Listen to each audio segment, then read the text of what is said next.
আসসালামু আলাইকুম এভরিওয়ান, কেমন আছেন সবাই। আজকে দেখাবো কিভাবে ঘষা মাজার ঝামেলা ছাড়াই কাঁঠালের বিচি পরিষ্কার করে নেওয়া যায়। যাদের কাছে কাঁঠালের বিচি পরিষ্কার করতে খুব বেশি ঝামেলার মনে হয় তাদের জন্য আজকের ভিডিওটি খুবই গুরুত্বপূর্ণ। যারা কাঁঠালের বিচি খেতে পছন্দ করেন তারা এই পদ্ধতিতে কাঁঠালের বিচি পরিষ্কার করে সারা বছর জুড়ে ডিপ ফ্রিজে সংরক্ষণ করে খেতে পারেন। ভিডিওটি যদি আপনার উপকারে আসে তাহলে প্লিজ চ্যানেলটি সাবস্ক্রাইব করে নেবেন। চলুন কথা না বাড়িয়ে আজকের ভিডিওটি শুরু করা যাক। এখানে আমি কাঁঠালের বিচি নিয়ে নিয়েছি। এগুলো আগেই রোদে ভালোভাবে শুকিয়ে নেওয়া হয়েছিল। এরপর আমি বিচিগুলোর মাঝ বরাবর কেটে নিয়েছি। কেটে নেওয়ার পর এর উপরের খোসাগুলো ছাড়িয়ে নিতে হবে। এগুলো কেটে নেওয়ার সময় একটু সাবধানতা অবলম্বন করবেন, কারণ কাঁঠালের বিচিগুলো খুবই শক্ত টাইপের হয়। এভাবে করে আমি সবগুলো বিচি কেটে নিয়েছি। আর এদিকে আরেকটি হাঁড়িতে দিয়ে দিয়েছি পানি। ফুটন্ত গরম পানিতে 5 মিনিটের মতো বিচিগুলো সিদ্ধ করে নিতে হবে। পানিতে দিয়ে দিলাম অল্প পরিমাণ লবণ আর দিয়ে দিচ্ছি লেবুর রস। এর পরিবর্তে আপনারা খাবার সোডাও ব্যবহার করতে পারেন। তারপর সবগুলো কাঁঠালের বিচি পানিতে দিয়ে দিচ্ছি। জাস্ট 5 মিনিটের মতো সেদ্ধ করে নিলেই এর উপরের খোসাটা ভালোভাবে নরম হয়ে আসবে। বিচিগুলো খুব বেশিক্ষণ সেদ্ধ করার প্রয়োজন নেই।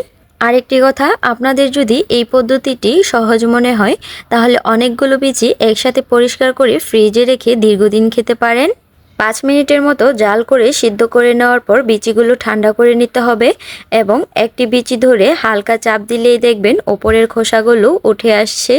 কিন্তু দেখা যায় এভাবে একটি একটি করে পরিষ্কার করতে গেলে খুব বেশি সময়ের প্রয়োজন হবে। তাই সবগুলো একসাথে পরিষ্কার করে নেওয়ার জন্য পাতিল থেকে পানিটা সরিয়ে নিচ্ছি। পানিগুলো ফেলে দিলে বিচিগুলো আলাদা হয়ে যাবে। এরপর একটি ঢাকনা দিয়ে ঢেকে ভালোভাবে 2 হাত দিয়ে ধরে ঝাঁকিয়ে নিতে হবে। এভাবে করে কিছুক্ষণ ঝাঁকিয়ে নিলেই সবগুলো বিচি থেকে খোসাগুলো আলাদা হয়ে যাবে এবং একদম ধবধবে পরিষ্কার হয়ে যাবে। এই তো দেখুন বিচিগুলো কত সুন্দরভাবে পরিষ্কার হয়েছে এবং সবগুলো বিচি থেকে খুব সহজেই খোসা ছাড়িয়ে গেছে।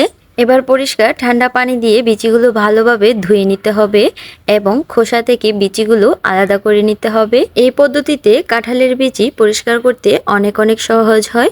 আমার কাছে এই পদ্ধতিটি বেশি ভালো লাগে। এভাবে আমি অনেকগুলো বিচি একসাথে পরিষ্কার করে ফ্রিজে রেখে দিই।